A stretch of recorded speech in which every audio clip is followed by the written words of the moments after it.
Radio J. Le 10-11, Lise Gutmann. Radio J. Radio J. Les invités de Lise Gutmann. Radio J. À l'Écuge, le jeudi 27 mars à 20h30, une soirée audacieuse où humour, musique, burlesque et performance scénique s'entremêlent pour célébrer la liberté et la culture juive sous un jour totalement inédit. Point d'exclamation. Moi, c'est le point d'exclamation qui me parle. Et pour nous en parler, en fait, c'est Lolo qui est avec nous en visio ce matin. Elle est avec nous car elle a coordonné tout ce spectacle qu'elle a monté et auquel elle participe activement. Bonjour. Bonjour Lise, merci de me recevoir. Avec plaisir. Alors, c'est le premier cabaret juif à la française qui prend vie à l'Écuge. Racontez-nous. Absolument. Oui, donc c'est une soirée cabaret unique dans le sens où elle a été créée tous les numéros ont été créés pour l'occasion. Donc c'est un cabaret car on va avoir une dizaine de numéros artistiques avec des formats courts de toutes les disciplines artistiques. Donc comme vous l'avez dit, du burlesque, du cirque, de la danse, de la musique, de l'humour, du clown. Tout ça autour du thème de Pessah, donc pour célébrer la liberté. Alors pourquoi finalement ça va être un cabaret très libre ? Oui, alors je pense que l'essence même du cabaret, c'est un espace de liberté, autant pour la création artistique que pour le regard critique qu'il porte sur la société, et en même temps parce que le cabaret offre un espace d'évasion, notamment quand les choses vont mal, et je crois que c'est un petit peu le... Bon, disons que l'actualité est telle aujourd'hui... Oui, on vient d'entendre les infos, on est d'accord. Exactement. Et c'est aussi pour ça que ce cabaret, il existe. C'est-à-dire que c'est autant un espace pour les artistes, pour qu'ils puissent créer autour de nos héritages juifs et célébrer nos héritages. Je dis bien nos héritages et nos identités, parce que le judaïsme, il est tellement pluriel que c'est merveilleux, et c'est ça aussi qu'on a envie de montrer. Et aussi un espace pour le public, pour un petit peu s'évader et célébrer le judaïsme, en fait, et nos judéités, qui passent pas uniquement par cette actualité qui est très déprimante. Alors du coup, il y aura un peu plusieurs facettes de la culture juive. Il y aura aussi bien la culture judéo-arabe que klezmer yiddish, par exemple. Racontez-nous. Exactement. Il y a combien d'intervenants ? Une dizaine. Hein. Vous-même, Voilà. Vous êtes comédienne ? Oui, je suis comédienne et je pratique le burlesque. Donc, je présenterai aussi un numéro burlesque très parodique. Oui. Sinon, donc, nous avons Tobias qui a son nom de clown, qui est le Ridiclown, et qui va venir parler de Pessah ou de la Pâque juive. En gros, qu'est-ce qu'on fait quand nous, on doit manger des matzahs pendant que les autres, enfin des matzot pendant que les autres, ils mangent des œufs de Pâques. Oui. Qu'est-ce qu'on a envie de choisir ? On a Noga, qui est une danseuse israélienne, qui va faire un numéro de danse sur la résilience à partir des ruines d'une pyramide. On a Inès qui est humoriste et qui va venir aussi nous raconter Alors, la traversée Inès de son Branche de désert. Rosier, c'est quoi Oui. ce nom ? Bah, vous lui demanderez. C'est Rosenzweig, je pense, non ? Oui, c'est son Voilà. nom. Je pense que c'est son nom. Ouais, on est d'accord. Ouais. Ashkenaz qui est francisé, ouais. Bah oui. C'est poétique en même temps, Branche de Très Rosier. joli, oui. On a Shoshana Bloomberg qui viendra aussi, qui est prof de Talmud dans la vie et qui est femme religieuse et qui va venir pour le cabaret nous raconter un petit peu comment se passe le dating dans le monde religieux, Oui. dans l'idée de se libérer aussi des clichés et des stéréotypes. Et elle est de humoriste aussi, apparemment. Elle est humoriste oui, aussi. Elle va venir nous faire un numéro d'humoriste. D'accord. Et il y aura aussi donc les Marx Sisters pour un numéro, enfin pour 2 numéros de musique que vous connaissez très bien. Bien sûr, qu'on écoutera dans quelques instants. Et puis il va y avoir Stéphanie Mel. Oui. J'allais en venir, donc c'est ça, c'est qu'il y a Mark Sisters qui est aussi très inspiration yiddish, donc cabaret yiddish, et il y a Stéphanie Mel qui est humoriste et qui va faire un numéro sur le Pessah dans une famille tunisienne. Je vous en dis pas plus, mais c'est très très drôle. Stéphanie Mel, elle était dans nos radios il y a quelques années, il me semble. Incroyable. Oui, voilà. Elle vous l'a pas dit ? Elle vous l'a pas dit ? Bon, ben, on Peut-être. l'embrasse. On l'embrasse. Voilà. Ensuite, il y aura Gino Vagino. Qu'est-ce que c'est que ça? Tout à fait. Alors, Gino Vagino, c'est un artiste marseillais qui va venir pour l'occasion. C'est un artiste drague. Ça veut dire Donc, c'est quoi? l'art. C'est l'art de récupérer les codes. Là, pour le coup, elle va récupérer les codes de la masculinité Oui, et présenter un personnage masculin qui chante. d'accord. Ok. Elle va nous réapproprier une chanson très connue du répertoire judéo-arabo-méditerranéen. Enfin, voilà. Ah, d'accord. Ok, je croyais que c'était de la chanson italo-française, mais ça a Oui. peut-être changé.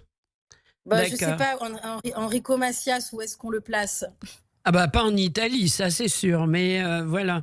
On le place sur un piédestal. Son concert a été génial. Samedi dernier, bravo Enrico. On s'en remet pas, tellement c'était bien.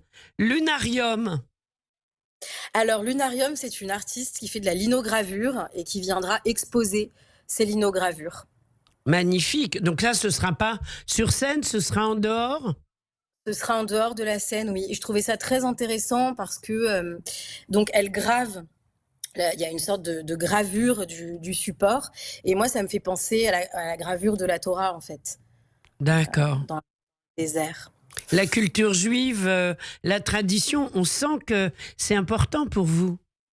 Bien sûr, c'est très important. Et d'autant plus aujourd'hui, j'ai l'impression qu'il y a beaucoup, mais pour le coup, même au cabaret, il y a beaucoup d'artistes qui, depuis le 7 octobre, ont eu besoin de se réapproprier cette culture juive. Même si c'était secondaire avant, là, il y a comme quelque chose où on a besoin de s'en rapprocher. Et l'idée de ce cabaret, c'est aussi de pouvoir créer avec cette culture, de se la réapproprier, de s'exprimer et de la célébrer surtout. Oui. Et Et je pense que c'est aussi une façon de lutter contre les stéréotypes et contre l'antisémitisme d'une certaine manière. Le fait d'avoir nos entourages qui vont venir nous voir, qui connaissent pas forcément notre culture et qui vont la découvrir sous le prisme de l'art, c'est aussi une manière de communiquer. ben, c'est ce qu'on souhaite. Alors, ce cabaret est inédit et il ouvre une nouvelle page dans l'histoire du spectacle vivant en France. Vraiment, c'est la première fois que vous allez le jouer? Nous, c'est la première fois qu'on va le jouer. Tous les numéros ont été créés spécialement pour l'occasion. C'est une date unique. Après, ce qui est intéressant, c'est que le cabaret juif existe. Donc, il y a les cabarets yiddish qui existaient déjà. Bien sûr. D'après le livre de Brigitte Sillon, Oui. Max Ehrlich, le théâtre contre la barbarie, il y avait aussi des cabarets en résistance contre les nazis Bien sûr. en Allemagne.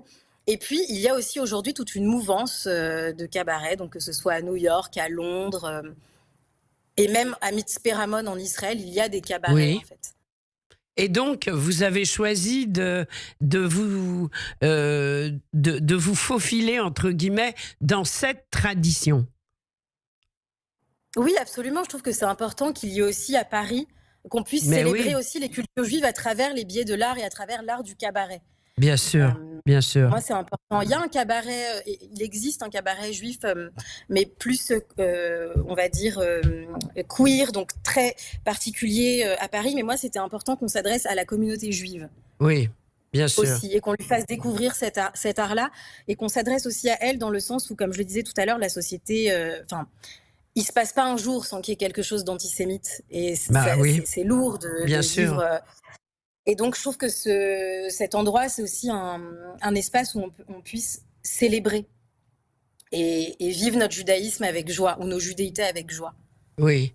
Alors, donc, vous-même, vous êtes comédienne, c'est vous qui avez monté l'idée, le cabaret, tout.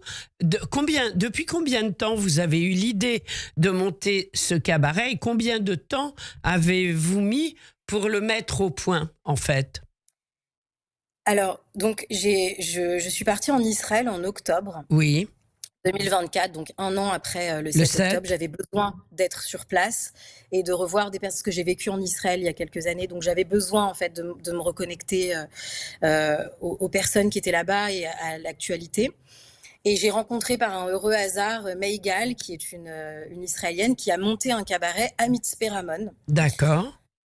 Et après le 7 octobre, les personnes de ce cabaret ont décidé de créer autour de la guerre et de se réapproprier l'actualité pour apporter du réconfort et pour faire quelque chose de résilient en fait avec ce qui se passe. Quand je suis rentrée en France, je me suis dit que c'était nécessaire qu'on ait aussi un espace comme ça à Paris, autant pour les artistes qui ont envie de s'exprimer autour de ces sujets et qui n'ont pas l'espace pour. Moi, ça a été mon cas. Je crée beaucoup autour de cette culture qui m'est très chère et qui a un héritage très important. Et pour autant, ça n'a pas toujours été évident de proposer des numéros à ce sujet dans les scènes ouvertes. Et autant parce que je pense que la communauté juive, elle a besoin aussi, on a tous besoin en fait d'espaces où on peut se retrouver. Et, bien sûr. Parler, on se retrouve beaucoup, on se retrouve beaucoup en ce moment. Dès qu'il y a une possibilité, les gens sont là, le public est là et on les en remercie. Alors, Lolo... C'est pour ça que j'ai contacté l'Écuge, je me permets juste, et du coup, je me suis tournée vers l'Écuge, qui est un lieu de culture, en leur proposant le sujet. Et j'ai été hyper touchée qu'ils soutiennent et qu'en plus de ça, ils décident de produire l'événement. Bien sûr. Et ben voilà, alors ce sera le jeudi 27 mars à 20h30. Hein. Voilà. Exactement. Donc le Chakchou Cabaret à ne pas rater à l'Écuge. Et on réserve, surtout réservé, parce qu'à l'Écuge, ça part très vite. On va sur écuge.fr et on prend ses places. Lolo, on vous remercie beaucoup. Nous, on a prévu de se quitter sur une petite musique des Mark Sisters. Oi Mame Binir Farlip. Elles sont amoureuses. Ça va dans le sens du cabaret. On vous embrasse. Merci. Au revoir, merci. À bientôt, merci. Au revoir.